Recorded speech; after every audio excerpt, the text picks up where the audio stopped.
નમસ્કાર. ચાલો આજે આપણે સંસ્કૃત સાહિત્યના એક બહુ જ મજાના પાઠની શરૂઆત કરીએ. શીર્ષક છે સુભાષિત મધુબિંદવઃ. હવે આનો અર્થ શું થાય? એનો અર્થ છે સુભાષિતોરૂપી મધના મીઠા ટીપાં. સાંભળવામાં જ કેટલું મધુર લાગે છે નહીં? તો પાઠનું નામ તો સમજી લીધું, પણ સૌથી પહેલો સવાલ તો એ જ થાય કે આ સુભાષિતો છે શું? એનો અર્થ શું છે? બસ ચલો આ જ સવાલનો જવાબ શોધીએ અને આ વિષયને જરા ઊંડાણથી સમજીએ. જુઓ, એવું કહેવાય છે કે સંસ્કૃત સાહિત્યમાં સુભાષિતોનો અખૂટ ખજાનો છે. મતલબ કે એ ક્યારેય ખૂટે જ નહીં, એટલો બધો છે.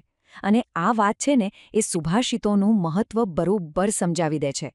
આ કોઈ નાની સૂની વાત નથી. જાણે જ્ઞાનનો એક એવો સાગર છે જેમાંથી તમે જેટલા મોતી કાઢો એટલા ઓછા છે. તો પછી સુભાષિતને આપણે વ્યાખ્યામાં કઈ રીતે બાંધી શકીએ? સુભાષિત આ શબ્દને જ તોડીએ. સુભાષિત એટલે કે સારી રીતે કહેવાયેલું. એક એવું વચન, એક એવી વાત જેમાં ઊંડું જ્ઞાન, કોઈ મોટું સત્ય છુપાયેલું હોય. સાવ સરળ શબ્દોમાં કહીએ તો આ એવા સૂત્ર છે જે આપણને જીવન જીવવાની દિશા બતાવે છે. અને સૌથી મજાની વાત એ છે કે ઓછામાં ઓછા શબ્દોમાં બહુ મોટી વાત કહી દે છે. હવે સવાલ એ થાય કે આ સુભાષિતો આવે છે ક્યાંથી? શું કોઈ એક ચોપડી છે જેમાં આ બધું લખેલું છે? ના, બિલકુલ નહીં. આ તો મહાન કાવ્યોમાં મળશે, જૂના નાટકોમાં પણ જોવા મળશે, શાસ્ત્રોના મોટા મોટા ગ્રંથોમાં પણ છે. અને ક્યારેક તો એકલા અટુલા શ્લોક તરીકે એટલે કે મુક્તક તરીકે પણ એટલા જ પ્રખ્યાત હોય છે. આ જ તો એમની ખાસિયત છે. કેટલી બધી વિવિધતા! તો આટલી બધી જગ્યાએ જોવા મળે છે. પણ એવું તો શું છે આ સુભાષિતોમાં કે એ આટલા ખાસ ગણાય છે? શું એ ખાલી એક કવિતા છે? ના, એનાથી ઘણું વધારે છે. ચાલો આ જ્ઞાનના ખજાનામાં શું શું છુપાયેલું છે ને એની પર એક નજર કરીએ. જુઓ, એક સુભાષિત એટલે ખાલી સીધી સાદી વાત નહીં. એની અંદર ઘણું બધું હોય છે. એમાં ઊંડા વિચારો તો હોય જ છે, પણ સાથે સાથે શબ્દોની એવી ગોઠવણ હોય કે મજા આવી જાય.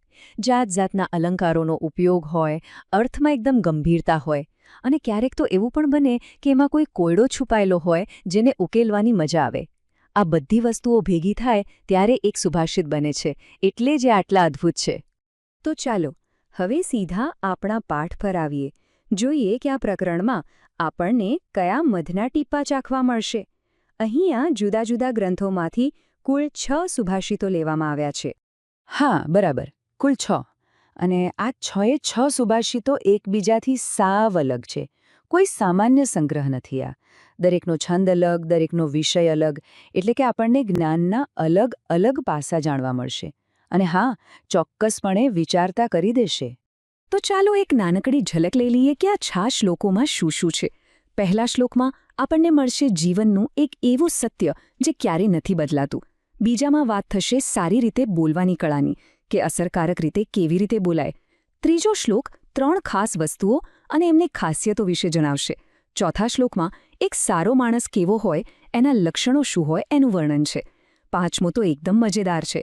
શિવ અને પાર્વતી વચ્ચેની વાતચીત છે, પણ એવી કે દરેક શબ્દના બે અર્થ નીકળે. અને છેલ્લે છઠ્ઠો શ્લોક આપણને શીખવશે કે મોટું હોવાનો અર્થ શું છે, કે સાચી મહાનતા કદથી નહીં પણ ગુણોથી મપાય છે. લાગે છે ને આ પ્રવાસ એકદમ રોચક હશે. સારું, આટલું બધું ભણવાનું છે, પણ સવાલ એ છે કે આ પાઠ ભણવા પાછળનો મુખ્ય હેતુ શું છે? આપણે આમાંથી શું મેળવવાનું છે? આના મુખ્ય 2 ઉદ્દેશ્યો છે. ચાલો સમજીએ કે આપણું આ લર્નિંગ મિશન શું છે. અહીં આપણને 2 રીતે ફાયદો થવાનો છે. એક તો આ શ્લોકોમાં જે વિચારો છે, જે ફિલોસોફી છે, એને સમજીને એને આપણા જીવનમાં ઉતારીને આપણી વિચારશક્તિને વધુ મજબૂત બનાવવાની છે. અને બીજું, એમાં જે સંસ્કૃત શબ્દો અને વાક્યો વપરાયા છે એને બરાબર સમજીને આપણી ભાષા પરની પકડ પણ મજબૂત કરવાની છે. ટૂંકમાં આ પાઠ આપણી બુદ્ધિ અને આપણી ભાષા બંનેને સમૃદ્ધ બનાવશે. फ्रेंड्स, इस वीडियो को पूरा देखने के लिए आज ही फ्लेक्सी टीचर ऐप सब्सक्राइब करें, जहां आपको मिलेंगे animated videos, digital books, text book solutions, notes, DPP और क्विज. और हाँ, flexi teacher app mobile, TV और कंप्यूटर पर अवेलेबल है. और अगर आपके पास इंटरनेट नहीं है तो तुरंत ऑफलाइन सेट टॉप बॉक्स के लिए संपर्क करें. Flexi teacher, the one you needed.